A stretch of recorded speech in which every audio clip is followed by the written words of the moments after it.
कहानी के शुरुआत में एक अंधेरे जेल के अंदर एक आदमी बैठा हुआ दिखाई देता है जिसका नाम ली है। उसके सामने एक कागज का टुकड़ा है और वो अपने हाथ से बहुत ही बारीकी से एक नकली स्टैंप तैयार कर रहा है। ये ली कोई मामूली कैदी नहीं है, बल्कि वो एक बहुत ही स्किल्ड आर्टिस्ट है। वो जेल के अंदर से किसी को एक लेटर भेजना चाहता है, लेकिन प्रॉब्लम ये है कि लेटर भेजने के लिए जेल के पोस्टमैन को $10 देने होंगे और ली के पास तो $1 भी नहीं है। इसीलिए वो अपनी अनबिलीवेबल स्किल का इस्तेमाल करके खुद के हाथ से एक नकली स्टैंप बना लेता है और ये स्टैंप इतना परफेक्ट होता है कि कोई चाहकर भी असली और नकली का फर्क नहीं पकड़ पाएगा। इसके बाद जब पोस्टमैन आता है तो ली उसे लेटर देना चाहता है, लेकिन पोस्टमैन $10 की डिमांड करता है। ठीक उसी वक्त सामने वाले सेल में मौजूद एक बुढ़ा कैदी अचानक बीमार होने का नाटक करके चिल्लाना शुरू कर देता है। इसकी वजह से पोस्टमैन का ध्यान भटक जाता है और ली इसी मौके का फायदा उठाकर अपना लेटर चुपचाप उसके बैग में डाल देता है। अब ये लेटर वो किसे भेज रहा है और क्यों भेज रहा है, ये हमें मूवी के एंड में पता चलेगा। इधर कुछ देर बाद पुलिस आकर ली को जेल से बाहर निकाल ले जाती है। यहाँ हमें पता चलता है कि ली इतने दिनों से थाईलैंड की एक जेल में बंद था और अब हांगकांग पुलिस के इंस्पेक्टर हो उसे अपनी कस्टडी में ले आए हैं। इंस्पेक्टर हो उसे इंट्रोगेशन रूम में बिठाकर एक एक करके उसके खिलाफ लगे सारे चार्जेस पढ़ना शुरू करते हैं। पहला इल्जाम है नकली नोट बनाना। इसके अलावा 2 साल पहले कनाडा के एक हाईवे पर सेंट्रल बैंक की एक गाड़ी पर उसने हमला किया था, जहाँ लगभग 7 गार्ड्स की जान चली गई थी। सिर्फ इतना ही नहीं, इसके बाद शहर में और भी कई अटैक्स हुए थे। पुलिस को शक है कि इन सब के पीछे एक इंटरनेशनल गैंग का हाथ है और ली पर इन सब घटनाओं में सीधे तौर पर शामिल होने का आरोप है। लेकिन ली हमेशा की तरह सारे आरोपों से इनकार करता है। वो बार बार एक ही बात कहता है कि इन सब का मास्टरमाइंड पेंटर नाम का एक बहुत बड़ा माफिया है। हालांकि इस पेंटर का असली नाम क्या है या वो कहाँ मिलेगा, इसके बारे में वो कोई जानकारी नहीं दे पाता। आज भी इंस्पेक्टर हो के सामने पेंटर के बारे में उसके मुंह से कोई काम की बात नहीं निकलती, बल्कि उसके चेहरे पर जबरदस्त खौफ दिखाई देता है। वो रोते हुए कहता है कि पेंटर उसे ढूंढकर मार डालेगा, इसलिए उसे जितनी जल्दी हो सके वापस जेल भेज दिया जाए। इसके बाद पुलिस उसके ब्लड और हेयर सैंपल्स कलेक्ट करके क्राइम स्पॉट पर मिले डीएनए से मैच करती है और रिजल्ट में हर एक सैंपल ली के साथ पूरी तरह मैच हो जाता है। इसका मतलब है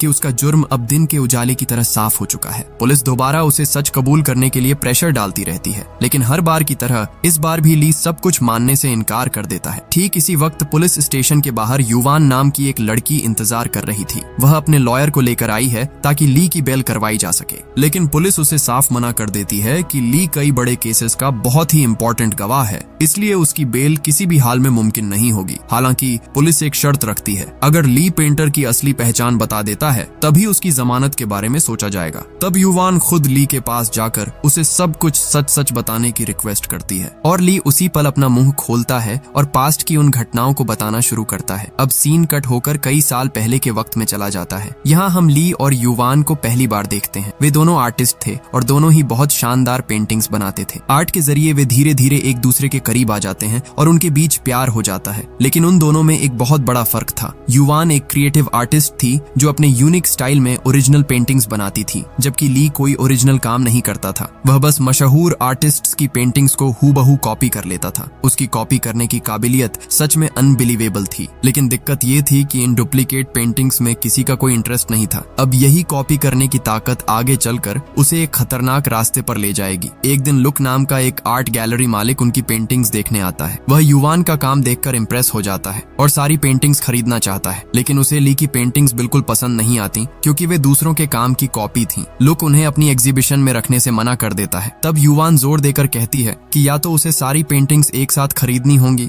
वरना वह एक भी नहीं बेचेगी। लुक के जाने के बाद ली युवान से कहता है कि तुम मेरी फिक्र मत करो, मेरी सारी पेंटिंग्स टोक्यो के एक आदमी ने पहले ही खरीद ली हैं। लेकिन कुछ देर बाद युवान को समझ आ जाता है कि ली झूठ बोल रहा है, उसकी एक भी पेंटिंग नहीं बिकी थी। असल में ली चाहता था कि उसकी वजह से युवान के करियर में कोई रुकावट न आए। खैर, एग्जीबिशन वाले दिन युवान अपनी पेंटिंग्स के बगल में चुपके से ली की एक पेंटिंग रख देती है। सब लोग काम की तारीफ कर रहे थे, तभी एक आदमी आकर ली की पेंटिंग का मजाक उड़ाने लगता है। उसका यह बर्ताव देखकर युवान को इतना गुस्सा आता है कि वह उसके ऊपर पानी फेंक देती है। हालांकि एग्जीबिशन खत्म होने पर ली खुद जाकर उस आदमी से माफी मांगता है। तब वह आदमी हंसते हुए कहता है कि वह तो बस मजाक कर रहा था ताकि ली उससे अकेले में मिलने आए, क्योंकि पूरी एग्जीबिशन से उसने जो पेंटिंग खरीदी थी वह ली की ही थी। इसके बाद एक रेस्टोरेंट में बैठकर वे काफी देर तक बात करते हैं। वह आदमी अपना इंट्रो पेंटर के तौर पर देता है। हाँ, यह वही पेंटर है जिसका नाम ली बार बार पुलिस को बता रहा था। पेंटर ली की तारीफ करते हुए कहता है कि किसी भी तस्वीर को इस तरह कॉपी करना कोई छोटी बात नहीं है। वह सीधे ऑफर देता है कि तुम्हारा यह टैलेंट मेरे बहुत काम आएगा। अगले दिन ली पेंटर से मिलता है और कहता है कि वह उसका कोई भी ऑफर मानने को तैयार है। पेंटर हंसते हुए उसे अपनी टीम में वेलकम करता है, लेकिन ली को जो काम करना होगा वो सुनकर उसके पैरों तले से जमीन खिसक जाती है। पेंटर उसके सामने $1 थमाकर कहता है कि तुम्हें इस नोट को हूबहू तैयार करना होगा। इसका मतलब है कि वो ली को सीधे सीधे जाली नोट बनाने का ऑफर दे रहा है। ली तुरंत बुरी तरह भड़क जाता है और उसके प्रपोजल को ठुकरा देता है। तब पेंटर बताता है कि उसका असली नाम सैंग है। पिछले 3 जनरेशन से वे जाली नोट छापने का बिजनेस कर रहे हैं, लेकिन आज तक किसी को जेल नहीं जाना पड़ा क्योंकि वो ये सारा काम बहुत ही सावधानी से करता है। अब सवाल यह है कि क्या ली आखिर में इस खतरनाक ऑफर के लिए राजी होता है? पेंटर तब ली को समझाने लगता है कि ये जो नया डॉलर छापा गया है इसमें मौजूद तस्वीरें और लेटर्स का पैटर्न इतना कॉम्प्लिकेटेड है कि हाई क्वालिटी के महंगे प्रिंटर्स भी उसे ठीक से प्रिंट नहीं कर सकते। इसलिए यहाँ ली के हाथों की उस अनबिलीवेबल स्किल की जरूरत होगी और ली का काम देखकर ही पेंटर उसे इस ऑफर के लिए राजी करना चाहता है। ली पहले तो मना कर देता है, लेकिन अपनी खराब माली हालत के बारे में सोचकर आखिरकार मान जाता है। उस वक्त युवान एक एग्जीबिशन के लिए अमेरिका जा रही थी, इसीलिए ली उसे कुछ भी बताए बिना चुपचाप वहाँ से निकल आता है। इधर पेंटर उसे प्लेन से कनाडा ले जाता है। वहाँ वो ली को अपनी पूरी टीम से मिलवाता है। इस टीम में जाली नोट बनाने में 20 साल का एक्सपीरियंस रखने वाले कुछ उस्ताद लोग हैं। हर कोई किसी न किसी काम में बिल्कुल एक्सपर्ट है। वे सब मिलकर जाली नोट बनाने का एक बड़ा प्लान तैयार करने बैठते हैं। यहाँ हमें समझ आता है कि अमेरिकन डॉलर को कॉपी करना कोई बच्चों का खेल नहीं है। हर US डॉलर पर बेंजामिन फ्रैंकलिन की एक फोटो होती है और यह फोटो कई बारीक लेयर्स के जरिए बनाई जाती है। फ्रैंकलिन के कॉलर पर छोटे छोटे लेटर्स में यूनाइटेड स्टेट्स ऑफ अमेरिका लिखा होता है। अब नए नोट्स में अमेरिकन सरकार ने और भी कई सिक्योरिटी लेयर्स जोड़ दी हैं, जिसकी वजह से बारीक पेंटिंग या एडवांस प्रिंट के बिना इस नोट को कॉपी करना बिल्कुल नामुमकिन है। सिर्फ इतना ही नहीं, नोट्स में एक खास इंक का इस्तेमाल किया गया है जो एक तरफ से देखने पर पर्पल और दूसरी तरफ से देखने पर गोल्डन दिखाई देती है। इस चीज को मोर इफेक्ट कहा जाता है, यानी इंक में एक कलर चेंजिंग इफेक्ट है। इसका मतलब है कि इस नोट को बनाने के लिए उन्हें असली पेपर और यह खास इंक दोनों का जुगाड़ करना होगा। अब पेंटर की पूरी टीम इन प्रॉब्लम्स के सॉल्यूशन पर दिमाग लगाने लगती है। सबसे बड़ा चैलेंज था वाटरमार्क लगाने का काम। इसके लिए वे पुराने चाइनीज आर्टिस्ट्स की टेक्निक फॉलो करके 3 अलग अलग लेयर्स पर पेंट करने का प्लान बनाते हैं। सबसे बीच वाली लेयर पर बहुत ही बारीकी से वाटरमार्क सेट किया जाएगा और ये पूरा काम ली को अपने हाथों से पूरा करना होगा। अब मेन काम शुरू करने से पहले ली कुछ प्रैक्टिस नोट्स तैयार करता है। वो इतने परफेक्ट तरीके से नोट ड्रॉ करता है कि टीम के सभी लोग उसका काम देखकर पूरी तरह से हैरान रह जाते हैं। इसी तरह कुछ दिन प्रैक्टिस करने के बाद वे अचानक ईस्टर्न यूरोप चले जाते हैं। वहाँ एक नीलामी में पुराने बैंक नोट छापने की मशीन बिक रही थी और वे उसे खरीद लेते हैं। अब सवाल आता है कि असली बैंक नोट जैसा कागज कहाँ से आएगा। तब पेंटर एक कमाल की जानकारी देता है। वो बताता है कि USA सरकार जिस कागज से नोट छापती है, ठीक उसी क्वालिटी के कागज से वे टेलीफोन डायरेक्टरी भी तैयार करते हैं। बस ये बात सुनते ही वे उस डायरेक्टरी के छापे खाने में जाकर मालिक से सीधे 500 टन पेपर खरीद लेते हैं। अब इन पेपर्स को लेकर ली के डिजाइन के हिसाब से जाली नोट छापने का काम शुरू होता है। नीलामी से खरीदी गई उस विशाल मशीन में नोट पर नोट छपने लगते हैं और ये नोट देखने में बिल्कुल असली नोट जैसे ही लगते हैं। लेकिन एक बड़ी प्रॉब्लम अभी भी बाकी थी और वो थी कलर चेंजिंग मोर इफेक्ट। इसके लिए जो खास इंक चाहिए वो सिर्फ सरकारी दफ्तरों के पास ही मिलती है और इस इंक को हासिल करने के लिए पेंटर एक खौफनाक प्लान बनाता है। खैर, पेंटर अपनी टीम के साथ सेंट्रल बैंक की एक गाड़ी पर सीधा हमला बोल देता है। उस गाड़ी में उस कलर चेंजिंग इंक के कई बैरल थे और पेंटर उन्हें ही लूटने आया था। अब न चाहते हुए भी ली को इस काम में उसके साथ जाना पड़ता है। गाड़ी छीनने की कोशिश के दौरान गार्ड्स गोलियां चलाना शुरू कर देते हैं और जवाब में पेंटर की गैंग भी पलटवार करती है। इस भीषण गोलीबारी के बीच बेचारा ली बुरी तरह फंस जाता है। तभी एक गार्ड अचानक ली की तरफ बंदूक तान देता है, लेकिन ठीक उसी वक्त पेंटर आकर उस गार्ड को गोली मारकर खत्म कर देता है। इसके बाद पेंटर बम फेंककर दूर की एक गाड़ी को उड़ा देता है, जिसकी वजह से बाकी गार्ड्स भी मारे जाते हैं। फिर वे इंक के बैरल लूटकर तेजी से वहां से रफू चक्कर हो जाते हैं। लेकिन इतने सब के बीच पहली बार पेंटर का ऐसा हिंसक रूप देखकर ली के अंदर रूह कांप जाती है। अब तक डरते डरते जाली नोट तो बना रहा था, लेकिन उसने कभी नहीं सोचा था कि उसे खून खराबे में भी शामिल होना पड़ेगा। पर अब वो एक ऐसे दलदल में फंस चुका था जहां से बाहर निकलने का कोई रास्ता नहीं था। इधर मोर इफेक्ट वाली इंक लाने के बाद वे उसे प्रिंटर में लगाकर दोबारा नोट छापना शुरू करते हैं और अब जो नोट बाहर निकलते हैं उन हर एक नोट में असली नोट की तरह ही कलर चेंजिंग इफेक्ट दिखाई देता है। ये नजारा देखकर पूरी टीम खुशी से उछलने लगती है, क्योंकि उन्होंने कुछ ऐसा बना लिया था जिसे असली नोट से अलग करना नामुमकिन था। लेकिन ली अंदर ही अंदर बहुत ज्यादा गिल्ट महसूस कर रहा था। वह पेंटर से पूछता है कि जब यह इंक खत्म हो जाएगी तो क्या फिर से लोगों को मारकर इंक लानी होगी? इससे बेहतर है कि मैं खुद यह इंक बनाने की कोशिश करके देखूं, लेकिन पेंटर उसकी बात सुनकर उसे जोर से झिड़क देता है और चुप करा देता है। अब पेंटर के ऑर्डर पर उसके लोग सूटकेस में भरकर जाली नोट अलग अलग देशों में स्मगल करना शुरू कर देते हैं। इस तरह उनका जाली नोटों का साम्राज्य दिनों दिन बढ़ता जाता है, लेकिन पुलिस को पहले ही उनकी हरकतों की भनक लग चुकी है। विंग नाम के एक अंडरकवर पुलिस ऑफिसर को इस केस की इन्वेस्टिगेशन की जिम्मेदारी दी जाती है। यह विंग इंस्पेक्टर हो के साथ मिलकर पेंटर की गैंग की मूवमेंट को फॉलो करना शुरू करता है। फिर एक खरीदार का भेस बदलकर वे सीधे गैंग के मेंबर्स से मिलने जाते हैं। यहाँ पेंटर के लोग समंदर के बीच एक नाव पर पार्टी कर रहे थे। हालांकि पेंटर और ली वहाँ मौजूद नहीं थे। विंग वहाँ से सब कुछ ऑब्जर्व करता है और फिर निकल जाता है, लेकिन पेंटर का असली खेल तो अभी शुरू ही नहीं हुआ था। पेंटर जनरल नाम के अपने एक पुराने क्लाइंट के साथ मीटिंग फिक्स करता है। अगले दिन वह ली को साथ लेकर जनरल के घर की तरफ रवाना होता है। रास्ते में ली पेंटर को एक इम्पोर्टेंट बात बताता है। वह कहता है कि उसे एक खास किस्म के कारपेंटर के बारे में पता है जिससे मोर इफेक्ट पैदा किया जा सकता है। इसका मतलब है कि इस इंक से डॉलर बिल पर दो अलग अलग एंगल से दो रंगों का इफेक्ट लाया जा सकेगा और इसके लिए किसी को मारना नहीं पड़ेगा। पेंटर उसका यह आइडिया सुनकर काफी खुश होता है और वादा करता है कि वह ली के नाम पर एक रिजॉर्ट खरीद कर देगा, जहां वह युवान के साथ अपनी बाकी जिंदगी आराम से गुजार सकेगा। लेकिन तभी पेंटर अचानक ली के हाथ में एक बम का रिमोट थमा देता है और कहता है कि मेरे इशारे पर ही तुम्हें यह बटन दबाना होगा। इधर जनरल के घर पहुंचने के बाद मीटिंग नॉर्मल तरीके से शुरू होती है। जनरल पेंटर को अच्छे दाम पर नकली नोट खरीदने का ऑफर देता है और कहता है 6 महीने के लिए अपनी पूरी गैंग के साथ मेरे यहाँ शिफ्ट हो जाओ और मेरे लोगों को भी अपने जैसा परफेक्ट नकली नोट बनाना सिखा दो।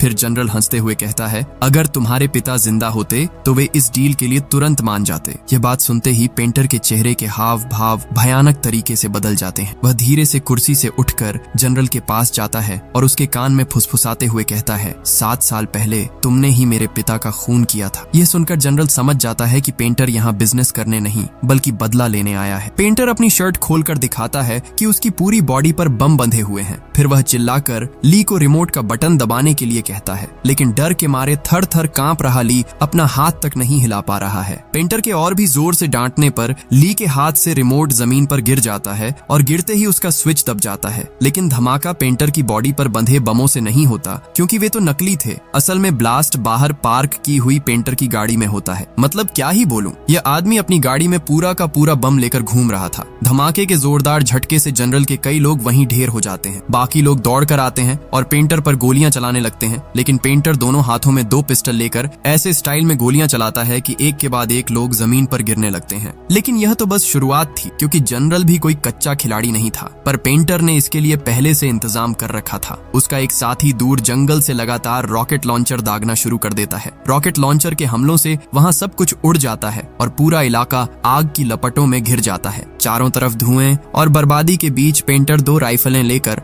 और भी लोगों को साफ कर देता है। फिर उसके कुछ और साथी गाड़ियां लेकर आते हैं और जनरल के आदमियों को कुचलना शुरू कर देते हैं। इसी बीच जनरल के कुछ लोग जंगल में घुसकर रॉकेट लॉन्चर चलाने वाले बंदे को खत्म कर देते हैं। इन सब के बीच बेचारा ली एक कोने में दुबक कर अपनी जान बचाने की कोशिश कर रहा है। ये गोलीबारी काफी देर तक चलती रहती है। आखिर में जनरल खुद एक आर्मर्ड कार लेकर आता है और पेंटर पर सीधी फायरिंग शुरू कर देता है, लेकिन पेंटर जबरदस्त स्टाइल में कूदकर उस पर गोलियां चलाता है और गाड़ी के सही हिस्से पर निशाना साध कर पूरी गाड़ी को ही पलट देता है। इस तरह वह जनरल का भी काम तमाम कर देता है। मगर इस जंग के दौरान चिंग नाम की एक लड़की जो जनरल के लिए काम करती थी, उसकी बॉडी में आग लग जाती है। ली दौड़ कर जाता है और उस आग को बुझा देता है, लेकिन तब तक उसका चेहरा बुरी तरह झुलस चुका था। लौटते वक्त पेंटर उसे हॉस्पिटल ले जाता है और फिर धमाका करके जनरल के पूरे ठिकाने को मिट्टी में मिला देता है। करीब 1 महीने बाद चिंग धीरे धीरे अपनी चोटों से ठीक होने लगती है। पेंटर उसे एक नई आईडी और पासपोर्ट देता है जिस पर उसका नाम युवान लिखा था। ये देखकर ली को बहुत गुस्सा आता है, क्योंकि युवान उसकी प्रेमिका का नाम है, लेकिन पेंटर उसकी बात पर ध्यान नहीं देता। इस तरह नई पहचान के साथ चिंग पेंटर की गैंग में शामिल हो जाती है और धीरे धीरे ली की तरफ अट्रैक्ट होने लगती है। हालांकि ली इन सब बातों को ज्यादा भाव नहीं देता। इसी बीच एक दिन वे सब मिलकर युवान का आर्ट शो देखने जाते हैं, जहां पेंटर ली से कहता है कि उसने उसके लिए रिजॉर्ट का इंतजाम कर दिया है। अब वो युवान के साथ सुख शांति से अपनी जिंदगी गुजार पाएगा। लेकिन ली दुखी होकर कहता है कि क्या युवान को एक क्रिमिनल के खरीदे हुए रिजॉर्ट में रहना पसंद आएगा। ठीक तभी उन्हें पता चलता है कि युवान उस आर्ट गैलरी के मालिक लुक से शादी करने जा रही है। असल में ली ने काफी दिनों से युवान से कोई कांटेक्ट नहीं रखा था, जिसकी वजह से युवान ने उसका और इंतजार नहीं किया और लुक के साथ रिलेशनशिप में आ गई। यह खबर जानने के बाद ली चुपचाप गैलरी से बाहर निकल आता है और पेंटर को बताता है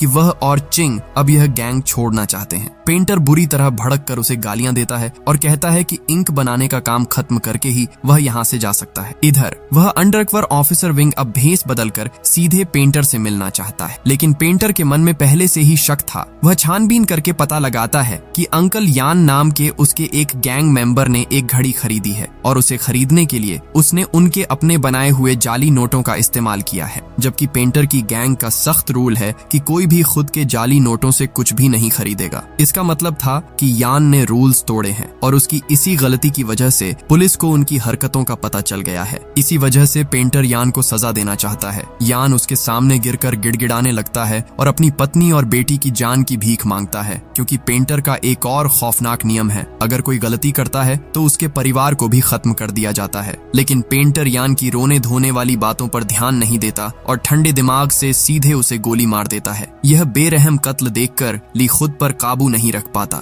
वह तुरंत पेंटर पर झपट पड़ता है, लेकिन पेंटर उसके कान के पास से गोली चला देता है और उसके चेहरे पर एक जोर का मुक्का जड़ देता है। इधर विंग दोबारा भेस बदलकर पेंटर से मिलने आता है, लेकिन पेंटर को उसके सारे प्लान पहले से पता थे, इसलिए बात करने के दौरान वह अचानक ली से कहता है कि वह विंग को गोली मार दे। लेकिन इस बार भी ली अपनी जगह से हिल नहीं पाता। आखिर में पेंटर खुद ही विंग को गोली मारकर खत्म कर देता है। इसके बाद वह ली पर और भी ज्यादा भड़क जाता है और उसके सामने कुछ ऐसा रिवील करता है जिसे सुनकर ली के पूरे शरीर में ठंडी लहर दौड़ जाती है। पेंटर दिखाता है कि उसने युवान और उसके होने वाले पति लुक को इस वक्त बंधक बना रखा है, यानी इस आदमी ने किसी तरह युवान और लुक को किडनैप कर लिया था, सिर्फ ली को ब्लैकमेल करने के लिए। पेंटर ली को सीधे लुक पर गोली चलाने के लिए कहता है, लेकिन ली इसके लिए बिल्कुल राजी नहीं होता। वह उल्टा पेंटर पर ही पिस्तौल तान देता है। इसी दौरान ट्रिगर दबने से अंधाधुंध गोलियां चलती हैं, जिसमें लुक मारा जाता है। इसके बाद पेंटर और ली के बीच एक जबरदस्त गन फाइट शुरू हो जाती है। इसी दौरान चिंग आकर पेंटर के आदमियों को एक के बाद एक खत्म करने लगती है। आखिर में ली सीधे पेंटर के सीने में गोली मारकर उसे भी खत्म कर देता है। इधर ली युवान को बचाना चाहता है, लेकिन चिंग युवान को जान से मारने की धमकी देकर उसे रोक देती है। असल में चिंग ली की तरफ काफी अट्रैक्ट हो गई थी, इसलिए वह किसी भी हाल में युवान को ली के पास नहीं जाने देना चाहती थी। ली के पास और कोई रास्ता नहीं बचता, इसलिए वह युवान को वहीं छोड़कर वहां से निकलने पर मजबूर हो जाता है। इसके बाद वह पैसों का बैग लेकर उसी रिजॉर्ट में चला जाता है जो पेंटर ने उसके लिए खरीदा था। अगली सुबह ली अखबार में पढ़ता है कि पुलिस को पेंटर की डेड बॉडी नहीं मिली है। तब उसके दिमाग में एक ही ख्याल आता है कि शायद पेंटर मरा नहीं है और वह युवान को मारकर बदला लेगा। इसलिए ली युवान को बचाने के लिए तेजी से निकलता है, लेकिन इसी बीच रास्ते में पुलिस आकर उसे अरेस्ट कर लेती है।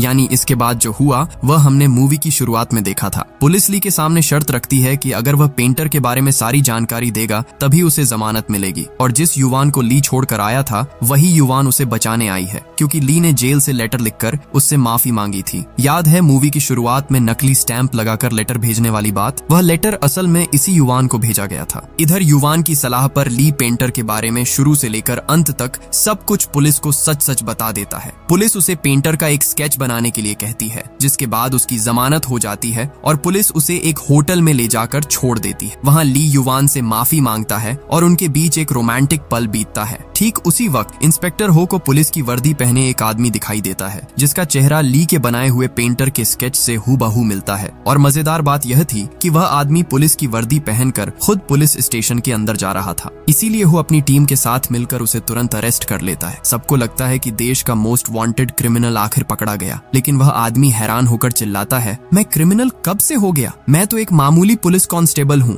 जब वह अपनी आईडी दिखाता है तो इंस्पेक्टर हो का चेहरा सफेद पड़ जाता है, क्योंकि अब उसे समझ आ जाता है कि ली ने उन सबको इतनी देर से बेवकूफ बनाया है। लेकिन यकीन मानिए, असली सच तो अभी बाकी है और ये इतना चौंकाने वाला है कि आप दंग रह जाएंगे। क्या आप अभी तक बात समझ पाए? इतनी देर से जिस भयानक पेंटर की कहानी सुनाई जा रही थी, वह पेंटर असल में कोई और नहीं बल्कि खुद ली है, जाली नोट डिजाइन करने से लेकर सेंट्रल बैंक की गाड़ी पर हमला करने और जनरल के ठिकाने पर नरसंहार करने तक ये सब कुछ उसने अकेले ही अंजाम दिया था। लेकिन खुद को बचाने के लिए उसने पुलिस के सामने बहुत ही मासूम बनकर पेंटर नाम का एक काल्पनिक किरदार खड़ा कर दिया और जिस बेचारे पुलिस कांस्टेबल को उसने गिरफ्तारी के वक्त ड्यूटी पर देखा था उसी का चेहरा उसने पेंटर के स्केच के तौर पर बना दिया। सोचिए, पूरी मूवी के दौरान हमें लगा कि ली एक मासूम आर्टिस्ट है जिसे जबरदस्ती इस जुर्म में घसीटा गया, जबकि वही इस पूरे ऑपरेशन का असली मास्टरमाइंड था। सिर्फ इतना ही नहीं, और भी भयानक सच ये है कि चीन से आने के बाद ली की युवान से कभी मुलाकात ही नहीं हुई थी। जो लड़की उसे बचाने पुलिस स्टेशन आई थी और जिसके साथ वह होटल में था, वह असल में युवान नहीं थी, वह वही चिंग थी जिसकी ली ने प्लास्टिक सर्जरी करवाकर उसे युवान का चेहरा दे दिया था। याद है, जनरल के ठिकाने पर उस जंग के दौरान चिंग का चेहरा झुलस गया था। ठीक उसके बाद ली ने उसे युवान जैसा बनवा दिया, क्योंकि वह असली युवान को कभी हासिल नहीं कर सका था, इसलिए उसने चिंग को युवान बनाकर अपने पास रख लिया। खैर, अगले दिन नकली युवान बनी हुई चिंग बुरी तरह चिढ़ जाती है। उसे समझ आ जाता है कि ली ने उसे कभी चिंग के तौर पर प्यार किया ही नहीं, वह तो बस उसके अंदर युवान का चेहरा ढूंढता रहा। इसी गुस्से में चिंग असली युवान और उसके बॉयफ्रेंड लुक को किडनैप कर लेती है और ली से कहती है, अगर तुम वाकई मुझसे प्यार करते हो तो इन्हें खत्म कर दो। तब उनके बीच गन फाइट शुरू होती है और उस गोलीबारी में लुक मारा जाता है। इसके बाद जब ली वहां से भागता है तो पुलिस उसे पकड़ लेती है, लेकिन वही चिंग फिर से उसे बचाने आती है क्योंकि ली ने जेल से लेटर लिखकर उससे माफी मांगी थी। अब यह सारा सच जानने के बाद इंस्पेक्टर हो तुरंत होटल की तरफ भागता है, लेकिन तब तक बहुत देर हो चुकी थी। होटल के सारे गार्ड्स को खत्म करके ली और चिंग पहले ही फरार हो चुके थे। अब वे दोनों समंदर के रास्ते एक बोट में बैठकर हांगकांग से बहुत दूर भाग रहे थे। लेकिन तभी चिंग अचानक एक ऐसी बात बताती है जिसे सुनकर ली का दिल टूट जाता है। चिंग बताती है कि वह जानबूझकर बोट को गोल गोल घुमा रही है और यहाँ आने से पहले उसने एक लाइटर पर बोट का नंबर लिख दिया था ताकि पुलिस उन्हें आसानी से ढूंढ ले। अब इसका कारण क्या था? क्योंकि चिंग समझ गई थी कि ली उसे कभी प्यार नहीं करेगा, वह सिर्फ उसके चेहरे में बसी युवान से प्यार करता है। यानी चिंग भी अब ली से बदला लेना चाहती है। तभी ली देखता है कि पुलिस ने उन्हें चारों तरफ से घेर लिया है। वह तेजी से बोट चलाकर भागना चाहता है, लेकिन चिंग ने बोट में पहले से ही एक्सप्लोसिव्स छिपा रखे थे। वह ट्रिगर दबा देती है और एक जोरदार धमाके के साथ पूरी बोट आग के गोले में बदल जाती है। आखिर में वह आग उन दोनों को निगल लेती है। ली की मौत के बाद इंस्पेक्टर हो असली युवान के पास जाता है। वह उसे बताता है कि उन्होंने पेंटर की पहचान कर ली है। अब युवान को तो यह पता ही नहीं था कि ली ही असली पेंटर है, क्योंकि किडनैप के वक्त उसकी आंखों पर पट्टी बंधी थी। जब इंस्पेक्टर हो उसे ली की फोटो दिखाता है तो वह कहती है, हाँ, मैं इस आदमी को जानती हूँ, ये कभी मेरा पड़ोसी हुआ करता था। इसका मतलब ये है कि ली और युवान के बीच कभी कोई रिश्ता था ही नहीं। उसका प्यार पूरी तरह से एक तरफा था और उसने कभी युवान से अपने दिल की बात भी नहीं कही थी। वह उसके लिए इतना ऑब्सेस्ड था कि वह युवान जैसा आर्टिस्ट बनना चाहता था, लेकिन उसके जैसा ओरिजिनल आर्टिस्ट बनना ली के बस में नहीं था। इसीलिए उसने अपनी कॉपी करने की जबरदस्त स्किल का इस्तेमाल करके एक गलत रास्ता चुन लिया। उसका प्लान था कि बहुत सारा पैसा कमाकर वह एक दिन युवान के सामने सिर उठाकर खड़ा होगा, लेकिन उसका वह सपना भी आखिरकार राख हो गया। समंदर के काले पानी में बिखरे हुए बोट के टुकड़े, जलते हुए कागज की राख और एक कमाल के टैलेंट का यह बेकार अंत जिससे उसने प्यार किया, वह उसे जानती तक नहीं थी, और जिसने उसे प्यार किया उसकी उसने कभी कद्र नहीं की। और यहीं पर यह कहानी खत्म हो जाती है।